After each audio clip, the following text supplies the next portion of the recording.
Adrenaline in my soul. Holy crap, it's Cody Rhodes.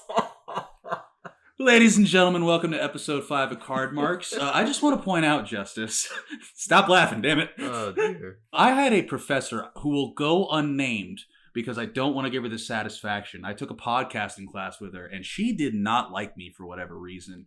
Probably because I didn't have to try that hard to get an A in her class. And she told me that most podcasts do not make it to 5 episodes. Well, suck it, Brenda. Here we are. As of the time of recording, we are about a week removed from Wrestlemania. By the time this drops, it'll be about a week and a half, but who cares? Because even though Wrestlemania is about 2 nights, it's really honestly 2 weeks because they named Raw WrestleMania Raw before it, SmackDown before it, WrestleMania SmackDown, then we have WrestleMania Night 1, WrestleMania Night 2, the Post-Mania Raw, the Post-Mania SmackDown. It's 2 weeks of content, and we're going to kind of go over that, and then we will tell you our most famous defections because, maybe one of those happened over Mania weekend. Justice, did you have any initial thoughts over WrestleMania 38? So, you and I have 2 slightly different perspectives on the entirety of the card and the weekend in general. I watched it from Peacock, but yeah, overall on the card for WrestleMania 38, I thought it was pretty solid. The one thing WWE has over its competition is that just sheer scale of their events. And they're right, there's not much bigger than WrestleMania out there. Man, because I am in the same boat as you for night 1. I watched it at my house, and then the second morning I woke up and got major FOMO, and I attended night 2 of WrestleMania. And I'll be perfectly honest, I was a little nervous that I would not get my money's worth because cards on the table, night 1 overtook night 2 by a long shot as far as in-ring quality, story, and just overall grabbing you by the dick. But the second that Triple H's music hit, when I'm sitting in that crowd, I immediately got my money back, dude. Immediately. Because I did not expect that to happen. And I'll be honest, I was not crying. And it's kind of okay because everyone around me was also emotional, but it's also kind of not okay because I am a Maguire crier, if that makes any sense. If you've ever seen any of the Spider-Man movies, or the Sam Raimi Spider-Man movies rather, and how he cries, that's exactly me. He's got a great ugly cry. Precisely. I have the most wonderful ugly cry in the world. So, Justice, did you have a personal favorite match over the weekend? I think my personal favorite is probably the match that I would say should have main evented night 1, which was Bianca Belair versus Becky Lynch for the Raw Women's Championship. I feel like that was, to me personally, the match of the night. Even just the finish alone was just kind of like, that's a WrestleMania moment. And I found that match to be probably the best of the card. Man, I would levy it further to say that's match of the weekend for me. And I do disagree with you slightly. I believe it should have opened night 1. Because personally, it's Stone Cold in Texas, my dude. You got to have that. Yeah, that's fair. That's fair. Personally, you might get a little angry with me, but it's the best long-term story I think that the main roster has told since I genuinely cannot think of one. They like to tell you that it's Roman Reigns and Brock Lesnar, but just because it's the most prominent doesn't mean they're good. Because if you'll go back to the SummerSlam, buddy, they worked us. They worked us and they played us like a fiddle. You were angry, I was angry, but it fed more into that match. Because by the end of it, I found myself, as soon as Bianca got Becky in that KOD, I said verbatim, "Gotcha, bitch." It was strange that was on the same night. Or was it? It was on the same night as Ronda versus Charlotte. Which, in my humble opinion, I was so happy that Ronda lost. But to me, it was honestly a bit of a letdown. What do you think of that match? I thought it was a fine match overall. It was one of those things where it just couldn't compare to what Bianca and Becky were doing. Because it felt like, to me personally, that Bianca and Becky went out there basically to make a statement. Charlotte Flair and Ronda, that match to me felt like it suffered a bit from miscommunication, and the finish was not as impactful as the finish for Bianca and Becky. Well, that's what happens when you put an actual story in it and not just name value, because what was the story between Charlotte and Ronda? Do you have an idea? The problem is, it is we're going to do this because we do want Ronda versus Becky, but we don't want to do that now. And thank God they didn't do it now because, like you mentioned, we were all worked into believing that they're just going to forget about Bianca. That fear arose within us when Ronda won the Rumble because then it was like, well, they're probably going to obviously do Ronda versus Becky, but they should do Becky versus Bianca. And they surprised us by putting, Ronda versus Charlotte. But it was a bit of a stopgap because there's no real story there outside of, no, not even that, because it's just Flair versus Rousey. It's the names. Yeah, it's a name fight. Because even if you want to go Charlotte cost Ronda the title way back when, Ronda got pinned by Becky. Yeah, it's threadbare in terms of actual reasoning and logic. It's not a bad match by any stretch of the imagination, but it's just not. It's neither Charlotte's best work nor Ronda's best work. Oh, absolutely not. And we may or may not skip over some portions. So just off the top of my head that we might not be able to get to. Vince, you can go to hell for relegating 2 minutes to the New Day. The tag team triple threat at the beginning of the night too was tremendous. I popped so hard when Montez did the suck it spot, and so did the rest of AT&T Stadium. And you have to know this, dude. They had Ezekiel Elliott and Micah Parsons. I haven't gone back and watched the broadcast, so I don't know if they showed them. Mm-hmm. The entire crowd was booing Ezekiel Elliott. I feel like I remember that. He was standing next to Micah Parsons, and they liked Micah Parsons, but the second he showed up on screen, boo. And I'm like, well, it might be because it's a wrestling show and he's a celebrity. Later in the show, they show a bald fellow from Yellowstone. I do not watch the program. Everybody loved him. Oh my goodness. Yeah. Oh, dude, that was a peacock spot. Absolutely. That was such a peacock spot. But I do have to tell you, looking back, probably in maybe even a year, I would say maybe 5, but logistically, Vince McMahon going up there at 76 years old and having a full-blown match is probably going to be one of the worst moments in WrestleMania history. But by God, if everybody didn't pop the second he ripped that shirt off and everybody saw the black tank top. Dude, it was the most electric moment of the evening. And then all of a sudden the glass shatters. Holy shit! I got to be there for the single worst Stone Cold Stunner of all time. They can never take that away from me, Justice. Dude, never. It's like he took a stunner while also trying to enter the ring for the Royal Rumble 2005 where he blew out his quads. It's like, take that and take Vince's stunner and combine it into one. That's what he did. My man is going so senile because when Austin Theory's music hit after Vince McMahon won, he got his cues mixed up and thought that Steve was coming out and completely telegraphed the finish. Did we care? No. But still, that's unprofessional, Vincent. And then I think he got so excited to take the stunner bump properly, he fell on his knees so bad because he wanted to lean into the stunner. And it just didn't work. It's a moment.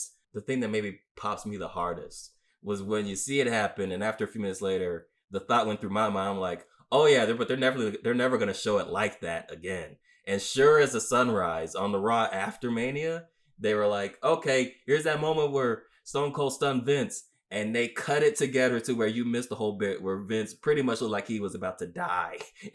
And just cut to it was a smooth stunner. And yeah, I was like, yeah, that's going to be one of those Mania moments where it's like, yeah, they're not going to probably show it on a replay. So if you've seen it now, enjoy it while you can. Personally, I would have treated it like a Titus World Slide. Oh, dude, that's what they should do. Exactly. It's funny. Lean into the joke. Stone Cold couldn't contain his laughter. Come on. It's totally fine that he couldn't get a proper stunner on the 70-plus-year-old man. It's understandable. When we talk about the main event, everybody was super excited. But by golly, if we didn't work ourselves into thinking that The Rock was going to come out next, because that is the finish that has been telegraphed in both of Roman's big programs. Or 3 of them, sorry, because he got into the program with Edge. That's when John Cena comes out after his victory. Then he beats John Cena. Brock Lesnar comes out after his victory. And I don't know about anybody else, but when I walked into that building, I thought to myself, Roman is going to win. That was a foregone conclusion. This is going to be Brock's last match, and we're going to hear the Rock music hit. And if I'll be honest, we were a little disappointed when Rock's music didn't hit. And it also didn't help that Roman clearly injured himself during the course of the match, and it ended prematurely because we were thinking that it was going to go hell for leather for about 5 more minutes. But then spear, 1, 2, 3, let's go home. And I'll be honest, when I saw him raising those belts and he couldn't get his left hand up to put the Universal on the same level as WWE, I just thought he was tremendously selling because I believed Roman Reigns that much. But then I come to find that he dislocated his shoulder, and then I was a little bit more understanding. But that doesn't change how deflating that is. Hindsight's 2021. So seeing how the match is all laid out, it would have made sense to be like, okay, well, if Bianca versus Becky main evented, that would probably been because it was a better match overall, it probably would have sent the crowd home much happier. When it comes to the Rock and the Roman thing, I am more of the stance of, ironically enough, I take the same stance as I do with the WBDC movies, in that they'll announce something, but I'll believe it when I see it. When I see someone on set doing something, then I'll believe the movie is actually happening. With The Rock, I feel that way with him returning to the WWE. It's like, I'll believe it when I see it happen. Well, what happened for me was we're watching the monitor over at AT&T Stadium, and from what I understand, they're just doing the Peacock feed. Yeah. And you see the logo go by on the bottom, and the guy I was with, he was like, oh, well, the show's over. And I go, have you never seen Gargano Ciampa? Give it about 5 seconds. Because I thought they were just going to work us, but then, sure enough, fades to black. But everybody did give Brock Lesnar a standing ovation, because if I were a betting man, I would say that that was Brock Lesnar's last match.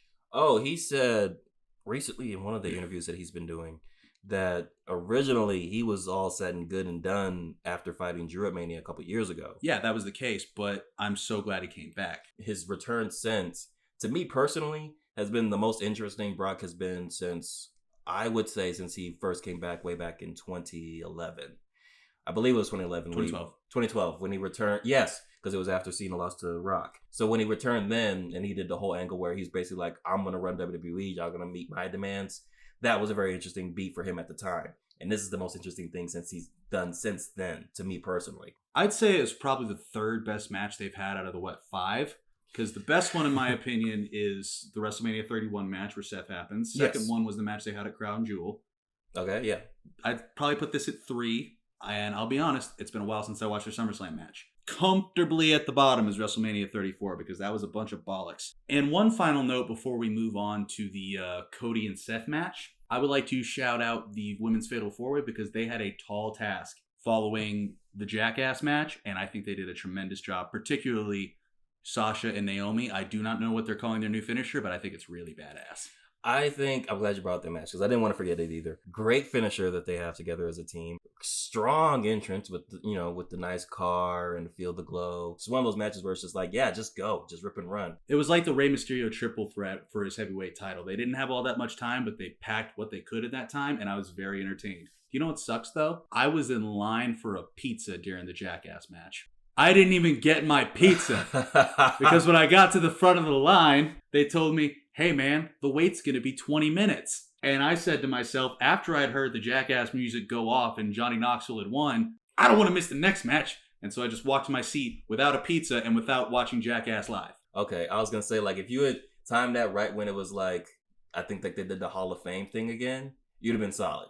Okay, buddy, I got to disagree with you there. I popped. So I know it was stupid because of the second night, but I was there the second night. I wasn't there the first night. I got to see Taker. Yeah. I was 12 again. I get you. That's one of those matches where I know a lot of people, some people are going to be quite upset, but it seemed like Sami Zayn is in a really cool spot to do something really, really cool. That seemed to me like the absolute insanity of it was just kind of like, yeah, again, that's spectacle. And no one does that quite like WWE. I'd say that him and Kevin are in the same boat because the internet wrestling community was so up in arms that they had signed extensions.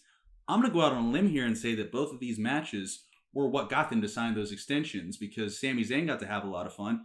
And I'm watching the main event of night one. The first thing I say is, I understand completely why Kevin signed back now, because he got to have a match with Stone Cold Steve Austin. It's not going to be so satisfying when the Kingdom of Saudi Arabia hears that Stone Cold came back for one more match, because were I a betting man, I'd say there's a 60-40 split. We get like Stone Cold versus Dolph Ziggler. Oh, that's entirely possible. Yeah, there's a chance that might happen.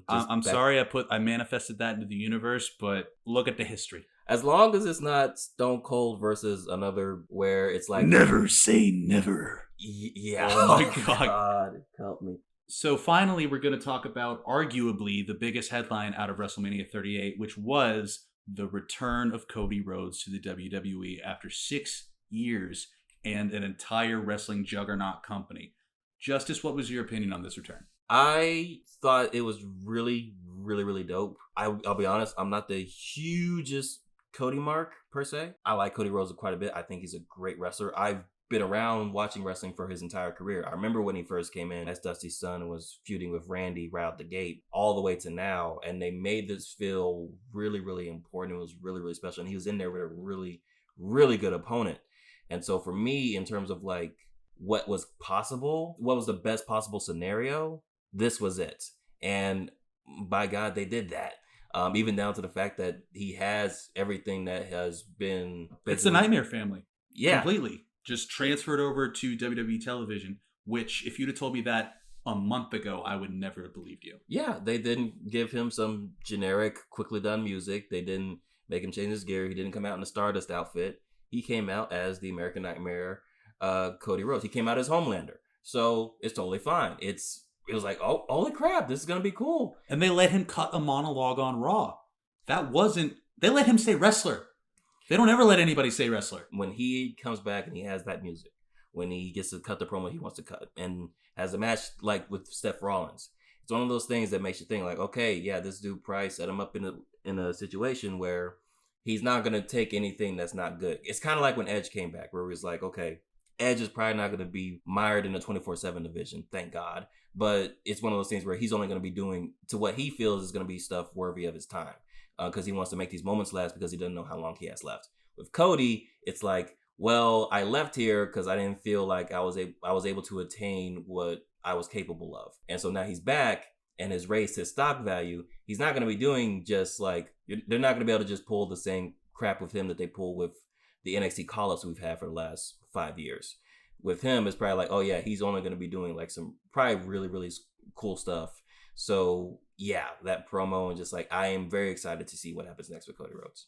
This is probably pretty naive if I understand the company, but they proved me wrong at WrestleMania and the night after WrestleMania. Besides a Braun Breaker or a Drew McIntyre, this guy seems like the most likely candidate to take one of those straps off Roman Reigns. Am I crazy for saying that? You're not crazy. I'll say I'll believe it when It'll be through chicanery. Don't get me wrong. It won't be clean. But I think something that would have got him in the door was getting that title. I think his likelihood of getting that title back is about the same as it is for Edge right now, because I do think before Edge retires again, he's going to have another championship reign on his resume. And I think Cody's return is one of those things, like I mentioned, the glass ceiling. I'm like, I feel like he is in a really good position to get through that ceiling and win a world championship in this go around. God willing, he stays healthy, and depending on what they do with the title scene. But yeah, I absolutely believe he's got a real legitimate shot of obtaining a world championship within the next 2-3 years. And so to pivot off of arguably the biggest defection in the AEW WWE war, quote unquote, I thought a fun topic to discuss would be what we believe to be the most impactful defections, or impactful to us, that have happened in wrestling history. Justice, did you have a person you wanted to talk about defecting from one company to the other? So this one's a bit out of the box, and it's an interesting take, and I know when I say it, some people are going to have certain opinions on it. But my choice of a defection that I believe was, to me at least, real impactful was the defection of Shinsuke Nakamura from New Japan to the WWE. So I was not watching New Japan when Shinsuke did this defection. My first introduction to Shinsuke Nakamura was when he came to WWE, and Triple H and Rey Mysterio were taking pictures with him, signing the contract and everything, because it's a big deal. But Nakamura, being the awesome wrestler that he is, was immediately able to capture my imagination. His first match with Sami Zayn at the TakeOver in Dallas before WrestleMania 32 is amongst probably one of the greatest TakeOver matches of all time. If I had to wager, it's my favorite match of the 2010s. It's phenomenal. It is a strong introduction. And he continued to go in NXT, putting on banger after banger after banger, having great matches with Samoa Joe and Bobby Roode and Finn Balor. I've heard people talk about like just the sea of red that you would see in the crowds because of his shirts and singing the song, which was a beautiful, beautiful thing, The Rising Sun. So knowing Shinsuke's work through WWE led me to kind of, want to, learn more about what his previous life was like and how big of a deal he was in New Japan. And doing my research, I came to realize that he was probably the biggest star of New Japan at the time of his departure, arguably. During the 2000s, there were 3 guys that pretty much were meant to carry New Japan into the future. This was Hiroshi Tanahashi, this was Katsuyori Shibata, and it was Shinsuke Nakamura. And they were pretty much like these 3 musketeers. Nakamura was one where he needed to find something with him to kind of grab hold of the audience. By the way, again, this is all pretty much what I've learned as a Gaijin, as a foreigner from elsewhere. People that were watching New Japan at the time may differ on how they see this. But from what I understand, he was one that when he found this strong style thing for him, it pretty much sent him into the stratosphere. Working, brought him into a feud with Hiroshi Tanahashi, who is the ace of New Japan, who's their, for lack of a better term, their John Cena, their AJ Styles of TNA, like their guy. And they had a long history of feud, many matches across Wrestle Kingdoms. The most notable of which was one where they were going to face each other for the Intercontinental Championship of New Japan. And at the time, the world's champion, Kazuchika Okada, and he was fighting Tetsuya Naito, who was a star on the rise at the time. But because of the fans of New Japan wanting so feverishly to have basically see Nakamura and Tanahashi wrestle, they put it up to a vote, and what ended up happening was the Intercontinental Championship main evented of Wrestle Kingdom over the World Heavyweight Championship because Nakamura and Tanahashi were so popular, much more so than Naito, who was kind of having in a bit of a Roman Reigns period, and Okada. Just think about that. An Intercontinental Championship made it the biggest pay-per-view of an entire show in a company. That's nuts. Closest the big dub ever came was British Bulldog and Bret Hart for the IC title at SummerSlam, and that's only because it was in England. So just thinking about that, and again, that's something, like I mentioned earlier with tropes, that's something I'd like to see more companies do, where it's like you don't have to have your main event just because it's the heavyweight title. So just going on with that, so Nakamura was a big star in New Japan. You know, the whole Michael Jackson thing, all that.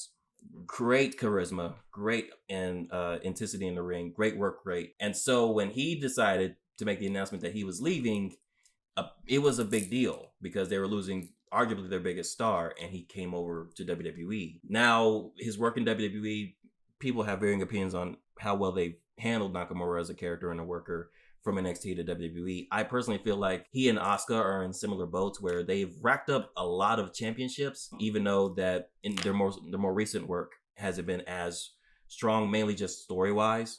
But I do feel like Nakamura leaving New Japan and coming over to WWE was a big deal to them because New Japan lost one of their biggest stars, if not their biggest star. And he decided in a way of redefining himself and settling into something new in terms of wrestling, which he obviously loves. He chose WWE as his next home to be. And thus far, we've gotten a lot of really cool moments with Shinsuke in WWE. So I would say Shinsuke's defection from NJPW to WWE, that was a defection that introduced me basically to New Japan, a different culture of wrestling. That is an incredibly interesting perspective because you're absolutely right. Were it not for Shinsuke Nakamura defecting over from New Japan Pro Wrestling at the time, I had no idea what New Japan Pro Wrestling was. In NXT, we had Hideo Itami, who was formerly Kenta and who is now currently Kenta. Mm-hmm. But they changed him to Hideo Itami to try to make him fit that WWE mold. They didn't do that with Shinsuke Nakamura. Right. They let him come over as the wrestling deity made of sex and kicks that he is. My pick is a little bit more rudimentary, but it's not the most important. But it was the biggest one to date. It was the gunshot heard around the world, per se. And I'm talking about Jon Moxley over to AEW. Because this was an instance where formerly Dean Ambrose turned down big money from the Fed to go chase his dreams. Because at the end of the day, how much money do you really need? And I can say that all day, but when you're presented with however many millions of dollars, odds are you're going to sign up for that many millions of dollars. Jon Moxley didn't do that. Jon Moxley took his ball and went to a bigger yard, or rather a more fun yard to play in where you're not so pigeonholed, because he was wacky Dean Ambrose. He was never going to be anything else except wacky Dean Ambrose, even if they did happen to put the WWE title on him once. Having Jon Moxley show up at the first pay-per-view for AEW was essentially comparable to Lex Luger showing up on the first Nitro. But way bigger and on a way larger scale. I just repeated myself there, but you understand what I'm talking about. Having someone who had been a mainstay at WWE, who had been a former world champion and was going to continue to be prominent in the main event scene had he stayed, he wouldn't have won a hell of a whole lot or been treated how you should have treated him. He made a conscious decision to leave the biggest wrestling company in the world on a bet. Do I think it was a little... I'm a big pop guy. I went to the Mick Foley School of Wrestling. It might not be the traditional pop because the pop that I enjoy is hit music. But this built like a cacophony because it took however many people in the audience, however long, to realize that he was rolling through. Who is that? Oh my God, that's Dean Ambrose. What? What? And it does take away from the moment a little bit when Chris Jericho has to sit in the ring and pretend that he doesn't know what's going on while he walks through. But that's wrestling. You suspend your disbelief for that, and you just get to watch him come in, and the crowd continues to roar, and the noise continues to build, and he finally gets in that ring, and you can see it just from on television. This is not Dean Ambrose, who was so clearly defeated toward the end of his WWE run when he was sticking needles in his ass and wearing gas masks and getting thrown out by Nia Jax. Not that there's anything wrong with that. There wasn't a story there. He had a new fire in his eyes. He had an intensity. The dirty deeds was gone. Welcome to the paradigm shift. For my money, I think that is the most important defection to date. You can say that Cody Rhodes' defection to the WWE is more of a splash, and you can make that argument all day. Yes, it is, because it's the guy who formed AEW essentially going over to the competition. But Jon Moxley heading to AEW gave it so much more credibility because, yes, Chris Jericho was over there, but you can make the argument that he was a quote-unquote, I don't believe this, a has-been. And that's what TNA used to do. They used to have their post-40 guys going to work over there, like your Kevin Nash's, your Scott Hall's, your Jeff Jarrett's. But this was the first time that someone in their prime, or first time in a while rather, consciously left the WWE, was in a main event slot, not the one they wanted, and consciously made a risk, bet on themselves, and bolstered an entire company because of it. I would say that, to your point, this is maybe the most impactful of this recent wave of superstars defecting from WWE, going somewhere else, and pursuing basically creative freedom. I would say it's the most important one and probably the most impactful one because, for instance, like with Brody Lee, unfortunately, he did not get to make his debut to the live Rochester crowd because, unfortunately, of the 2020 pandemic, that just was not possible. And for instance, a guy like, for me personally, like Neville, Pac, his defection when he went back to working in Japan and then eventually came over to AEW. And to me, that's really cool for him because, again, he left for much of the same reasons Mox did. And guys like that, guys like FTR, guys like Keith Lee, seeing them all leave and, be able to pursue something greater outside of the company has been awesome. But I feel like Mox's was the biggest. I feel like Mox's was the one, and partly that's because the crowd loved him so much in WWE and saw what they were doing with him. And there's this catharsis when you get to see him elsewhere striving, and not, like you said, handicapped to what we would see in WWE. And also his was the first, and maybe, I guess, the template for basically the post WWE production promo of I'm breaking out of prison and I'm finally free. He was the original one before it got so outdated because if I'm not mistaken, Buddy did one, Alistair did one, Ruby didn't do one. Yeah, Ruby was the runaway. She's the runaway. But yeah, Black and Murphy. Take Ruby off Dark. Jesus Christ. Oh, she's so fantastic. To me, Moxley's defection is the most important of the 21st century because of the pure shift in direction. And you see that happen with guys like Keith Lee. They're so happy. They're so happy when they come over and they get to be themselves. The reason I don't count Keith Lee's is because that was not technically a defection. He was fired unjustly. They defected him. Exactly. That wave of all of them, of all those superstars, and it's a lot of amazing talents in that list. Mox is probably the flag bearer in that, in terms of a guy that clearly, they could have done the world with. And it was obvious. It's just kind of like, yeah, this is, a new age Stone Cold. But in a way, like, because WWE was just the creative blunders that they'd had at the time and decisions that they made, it was very much just kind of like evident, like, yeah, Mox could not be happy while he was there. And so him leaving was pretty much, I feel like, was one of the torch. Oh, and I can bring this up as well because Sean Spears brought it up, where he talked about, wanting to ask for his release and them basically come back at him saying, we don't want it to make it look like everyone's abandoning ship. And that's what's happening. Yeah. And a lot of that's happening, I feel like, in part because Mox was the big one. But then once that happens, once he decides he's not going to renew, yeah, it's like a lot of superstars just like, I'm not going to renew, or I'm asking for my release, or whatever the case may be. Because if he's leaving, if he's not happy, then I'm definitely not. I haven't even been on TV in this fiscal quarter. So, like, yeah, there you can only imagine how unsatisfied or creatively fulfilled or not fulfilled many talent are, even if you go further down the card in comparison to Mox. So, yeah, I'd say it's probably the most important one of this new era. Absolutely. All right, I'll leave you with one thing, ladies and gentlemen. Justice, where do you think Cody Rhodes will be a year from now?